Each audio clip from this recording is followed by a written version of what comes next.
Last class में हम लोग एटम और मॉलिक्यूल का डिस्कशन पढ़ रहे थे कि एटम मॉलिक्यूल किसे कहते हैं, कंपाउंड किसे कहते हैं। आज हम लोग एटम मॉलिक्यूल में हम लोग बताए थे कि यहाँ पर हम लोग क्या करेंगे, डॉट स्ट्रक्चर पढ़ेंगे। तो उसके लिए इलेक्ट्रॉनिक कन्फिग्रेशन का जानना बहुत जरूरी है। चलिए, इलेक्ट्रॉनिक कन्फिग्रेशन हम लोग एक बार फिर से जरा रिवीजन कर लेते हैं कि इलेक्ट्रॉनिक कन्फिग्रेशन है क्या।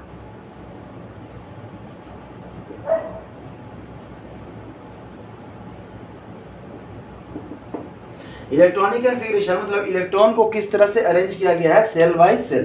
तो आपको पढ़ना है 1 से लेकर 20 तक। अगर आप समझ गए तो समझिए कि समझ गए। आप ध्यान रखिएगा कि इलेक्ट्रॉन को किस तरह से अरेंज किया है। तो अगर सेल n इक्वल टू 1 का है तो n1 में फर्स्ट सेल में मतलब क्या है, n कितना है, फर्स्ट सेल में कितना इलेक्ट्रॉन, 2 इलेक्ट्रॉन। अगर n इक्वल टू 2 का है तो सेकंड सेल में भी कितना, 8 इलेक्ट्रॉन। अगर n इक्वल टू 3 का है तो आपका टोटल कितना, 8 इलेक्ट्रॉन। और इसके बाद हम लोग देखते हैं, ठीक है, 2 8 8 18 18 32 होता है, ठीक है।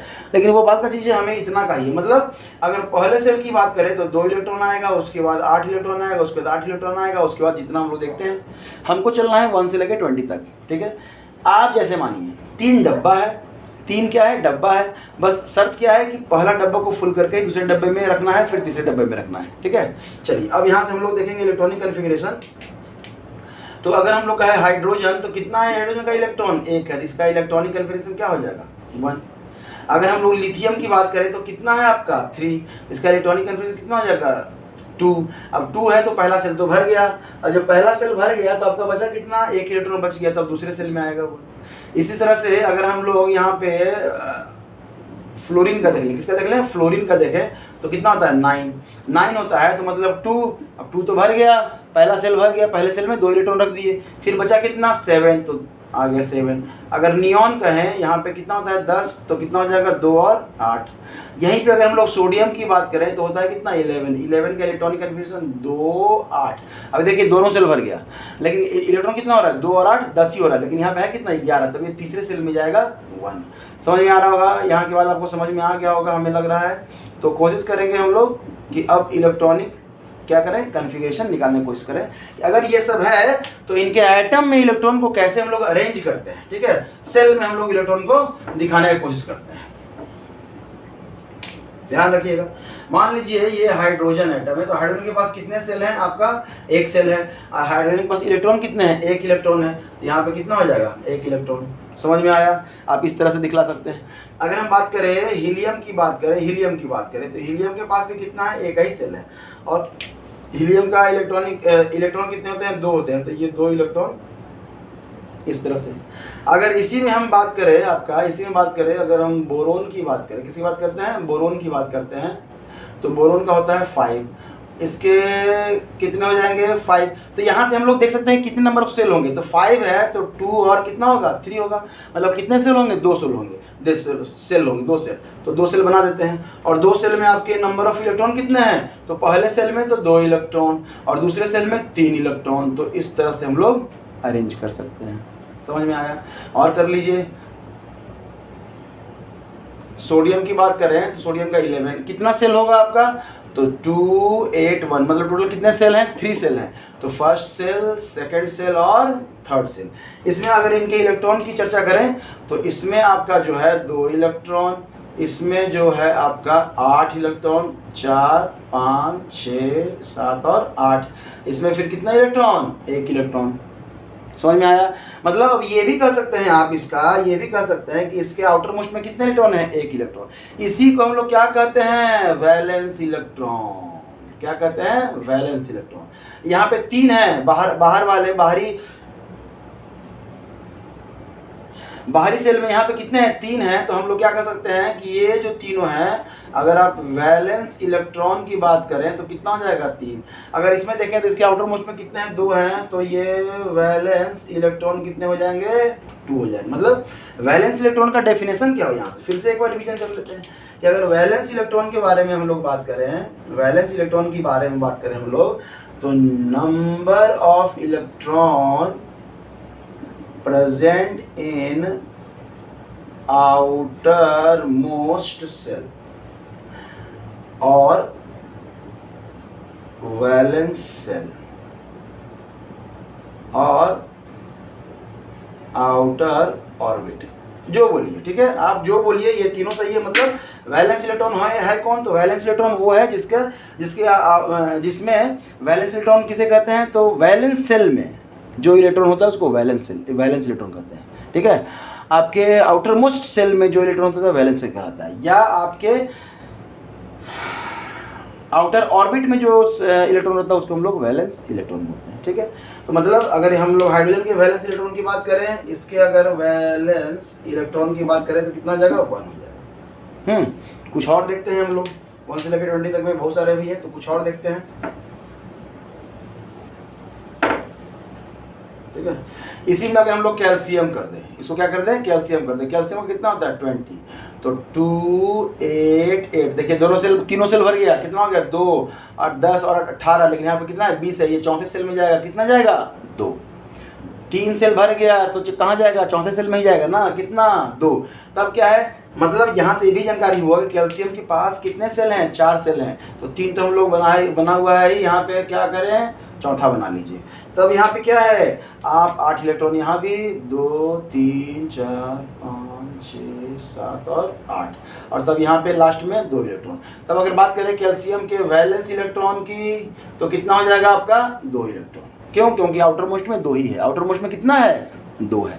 अगर हम लोग बात करते हैं यहाँ पे किसकी बात कर लें? सिलिकॉन की बात करते हैं। किसकी बात करते हैं? सिलिकॉन का कितना होता है? 14। कितना होता है? 14। तो हम लिख सकते हैं 2 8 और 4, मतलब कितने सेल हैं हमारे? 3 सेल हैं। अब जब 3 सेल हैं तो यहाँ पे 3 सेल हम लोग बना लेते हैं। क्या कर लिए? 3 सेल बना लिए। अब 3 सेल बना लिए तो पहले सेल में 2 इलेक्ट्रॉन, दूसरे सेल में कितने? 8 हैं, तो 3 तो पहले 4 5 6 7 और ये 8 कर सकते हैं। और आउटर मोस्ट में कितने हो गए? 4, ठीक है। आउटर मोस्ट में कितने हो गए? 4। तभी क्या है कि आपका आउटर मोस्ट में जब 4 इलेक्ट्रॉन हो गया तो आप वैलेंस इलेक्ट्रॉन आप कह सकते हैं कि सिलिकॉन में कितने वैलेंस इलेक्ट्रॉन हैं? 4 इलेक्ट्रॉन। समझ में आया? चलिए यहाँ पे आ जाइए। अगर हम लोग सल्फर की बात करें, यहाँ पे सल्फर की बात करते हैं तो 16, तो 2 8 और कितना हो जाएगा? 6। मतलब सल्फर के पास कितने सेल हैं? 3 सेल हैं, तो 1 सेल 2 सेल और 3 सेल। तब अगर पहले सेल में कितना इलेक्ट्रॉन? 2 इलेक्ट्रॉन, दूसरे सेल में 8, तो 1 2 3 4 5 6 7 और 8 कर दिए। तब है कि लास्ट सेल में 6, 1 2 3 4 5 6। समझ में आया? कोई दिक्कत? तब अगर यहाँ पे हम लोग बात करें वैलेंस इलेक्ट्रॉन की, यहाँ पे अगर हम लोग बात करें वैलेंस इलेक्ट्रॉन की, तो कितना हो जाएगा? आउटर मोस्ट में जितना इलेक्ट्रॉन, तो 6 है, तो यहाँ पे 6 इलेक्ट्रॉन कर देंगे। समझ में आया? ठीक है। इसी तरह से कोई और एक एलिमेंट अपने मन से देख सोच लीजिए। चलिए नाइट्रोजन सोच लेते हैं। यहाँ पे हम लोग क्या सोच लिए? नाइट्रोजन कितना होता है? 7 2 और 5। मतलब यहाँ से हमें पता चल गया कि नाइट्रोजन के पास कितने सेल हैं? 2 सेल हैं, तो 1 सेल बना हुआ है, 1 सेल और बना देते हैं। तब 1 सेल बना हुआ है तो पहले सेल में 2 इलेक्ट्रॉन, तो 1 इलेक्ट्रॉन और 2 इलेक्ट्रॉन। दूसरे सेल में 5, 1 2 3 4 5। तो आपका अगर वैलेंस इलेक्ट्रॉन की बात करें तो कितना हो जाएगा? 5 इलेक्ट्रॉन। समझ में आया? अब इससे ज़्यादा हमें नहीं लग रहा है कि अब वो कन्फ्यूजन होगा। वैलेंस सेल में, वैलेंस इलेक्ट्रॉन में आउटर मोस्ट सेल को हम लोग वैलेंस सेल कहते हैं। क्या कहते हैं? आउटर मोस्ट सेल को क्या कहते हैं? वैलेंस सेल कहते हैं। तो अब इस सब में तो कोई दिक्कत होना ही नहीं चाहिए आप लोग को। तब चलते हैं हम लोग कि अगर कोई वैलेंसी हमको पता चल गया है, हम लोग लास्ट क्लास में हम लोग देख चुके हैं, वैलेंसी पता चल गया है, तो छोटा छोटा फार्मूला जो है ना, सिंपल फार्मूला हम लोग बना सकते हैं अपने कंपाउंड का। तो ध्यान दीजिएगा। अगर हम बात करें कि हमारा क्या है, आपका हमारा जो है वो नाइट्रोजन है। क्या है? नाइट्रोजन है। और चलिए अभी नाइट्रोजन नहीं तो हाइड्रोजन ले लीजिए। हाइड्रोजन है और वो रिएक्शन कर रहा है किस से? तो क्लोरीन से। किससे? तो ऑक्सीजन से। किससे? तो सोडियम से। और हमारा ये कौन सा कंपाउंड का फॉर्मेशन करेगा, तो ये देखते हैं। ठीक है। तो ये बताइए, जिसका हमको जानना, अगर हाइड्रोजन और क्लोरीन का जानना है तो लिख दीजिए हाइड्रोजन और क्लोरीन, दोनों का वैलेंसी कितना है? 1 1। क्रॉस मल्टीप्लाई कर दीजिए, कितना हो जाएगा? HCl। मतलब एक एटम इसका और एक एटम इसका और बनेगा HCl। ऑक्सीजन है तो हाइड्रोजन और ऑक्सीजन कर दीजिए। हाइड्रोजन का वैलेंसी कितना? 1। ऑक्सीजन का वैलेंसी, मतलब आपको फार्मूला जानना है आपके सिंपल कंपाउंड का बात कर रहे हैं। ठीक है। तो आप उसका वैलेंसी उसके नीचे लिख दीजिए और इसको क्या कर दीजिए? क्रॉस मल्टीप्लाई कर दीजिए। तो ये क्या बनता है? H2O। आप सोडियम से करेगा तो सोडियम लिखिए, हाइड्रोजन लिखिए, यहाँ पे भी 1 और यहाँ पे भी 1। ये क्रॉस मल्टीप्लाई करेंगे तो भी क्या बनेगा? NaH। समझ में आया? कुछ और कर लेते हैं। तब यहाँ पे हमारा नाइट्रोजन भी हम लोग ले रहे थे, तो ले लीजिए नाइट्रोजन। अब अगर नाइट्रोजन लें और हम किसके साथ जाएं, हाइड्रोजन के साथ जाएं, हम किसके साथ जाएं, बोलिए क्लोरीन, फ्लोरीन ले लीजिए। तब हाइड्रोजन का नाइट्रोजन का वैलेंसी 3, हाइड्रोजन का कितना 1, तो क्रॉस मल्टीप्लाई करिएगा तो क्या बनेगा NH3, क्या बनेगा NH3। अगर यहाँ पे बात करें उसी तरह तो NF3, समझ में आ रहा है। चलिए कुछ और कंपाउंड्स की बात करते हैं हम लोग। अगर एल्युमिनियम है और ये ऑक्सीजन से कर रहा है और ये क्या कर रहा है, क्लोरीन से कर रहा है, तो एल्युमिनियम का वैलेंसी कितना 3, ऑक्सीजन का वैलेंसी कितना 2, इन दोनों को क्रॉस मल्टीप्लाई कर दीजिए, कितना हो गया Al2O3। अब साथ में भी आप लोग बोल सकते हैं, कर सकते हैं समझने के लिए, अपना सिंपल, कोई दिक्कत नहीं है। तब है एल्युमिनियम का यहाँ पे 3 है वैलेंसी और क्लोरीन का 1 है, क्रॉस मल्टीप्लाई कितना हो जाएगा AlCl3। तो सिंपल कंपाउंड का फॉर्मूला हमको बनाना आ गया।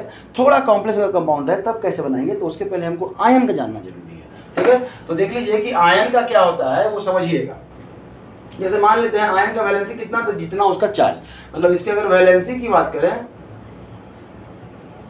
तो वैलेंसी कितना हो जाएगा 1, माइनस और प्लस से मतलब नहीं है आपका 1, मतलब माइनस है यहाँ पे, मतलब -1 है। अगर SO4 -2 की बात करें इसका वैलेंसी कितना हो जाएगा 2, अगर PO4 -3 की बात करें इसका वैलेंसी कितना हो जाएगा 3, ठीक है, इसका वैलेंसी कितना हो जाएगा 3। कोई दिक्कत? तो इस तरह के अगर आपको मिक्स आयन अगर आपका नजर आए, मिक्स आयन अगर आपको नजर आए और आपका इसका क्या करना है, कंपाउंड बनाना है। चलिए कंपाउंड बनाना है, यहाँ पे हाइड्रोजन और प्लस OH। अब क्या बनेगा, तो OH पे क्या है माइनस, तो इसका वैलेंसी 1 ऑलरेडी जानते हैं और इसका जितना चार्ज है वही उसका वैलेंसी, तो यहाँ पे क्रॉस कर दीजिएगा तो क्या बनेगा HOH, और इसी को लिखते हैं ना H2O, और 2 बार H लिखने का मतलब नहीं बनता ना, तो हम क्या कर दिए H लिख दिए। यहाँ पे करें हाइड्रोजन प्लस SO4 -2, तो इसका वैलेंसी 1, इसका वैलेंसी कितना 2, क्रॉस मल्टीप्लाई कर दीजिए, क्या बनेगा H2SO4। कोई दिक्कत? ठीक है। अगर यहाँ पे हम लोग बात करें हाइड्रोजन का और किसके साथ, PO4 -3 के साथ, तो यहाँ पे इसका वैलेंसी 1, इसका 3, तो क्या करेंगे H3PO4, ये कंपाउंड बन गया।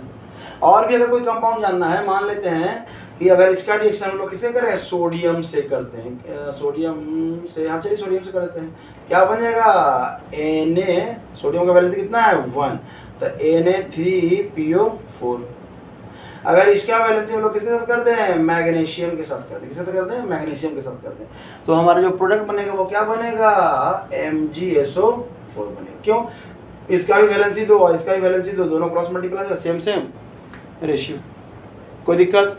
तो यहाँ से आप किसी भी तरीके का कंपाउंड आपको बना सकते हैं, बस अगर आपको आयंस के बारे में भी जानकारी अगर हो गया है तब बना सकते हैं, ठीक है। आप ट्राई कीजिएगा 2 वैलेंसी वाला, यहाँ पे हर एक का एक एग्जाम्पल दिए हैं। इसको हम लोग कहते हैं मोनोवैलेंट, इसको कहते हैं बाईवैलेंट, इसको कहते हैं ट्राईवैलेंट, ठीक है। मोनोवैलेंट, बाईवैलेंट, ट्राईवैलेंट सब का एक दिए हैं, पॉजिटिव वाले भी होते हैं, नेगेटिव वाले भी हैं, सब आप देख चुके हैं। आप इसको अगर अच्छे से देखेंगे तो समझ में आएगा कि ज़्यादा मुश्किल नहीं है। अब देखिए, अब इसको सीखने से क्या फ़ायदा होगा, ध्यान दीजिएगा। आपको सीखने से फ़ायदा होगा कि जैसे कंपाउंड आप बना रहे हैं इसको तोड़ भी सकते हैं। मतलब अगर HCl है और यहाँ पे क्या है NaOH, अगर ये दोनों आपस में कंबाइन करेगा तो रिएक्शन क्या करेगा, तो आप इनको तोड़ना जानिए, तो ये H+ और Cl- में टूटा होगा, क्योंकि जुड़ा ही ऐसे है तो टूटेगा भी ऐसे ना।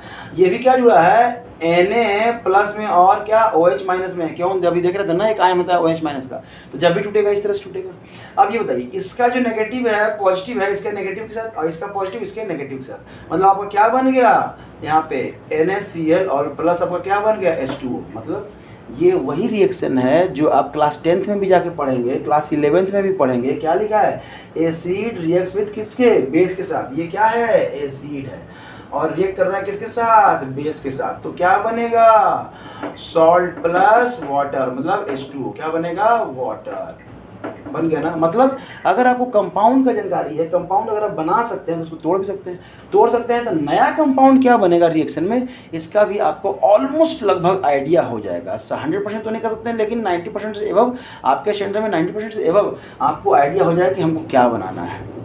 समझ में आया? जैसे एक रिएक्शन लिखते हैं Zn+ CuSO4।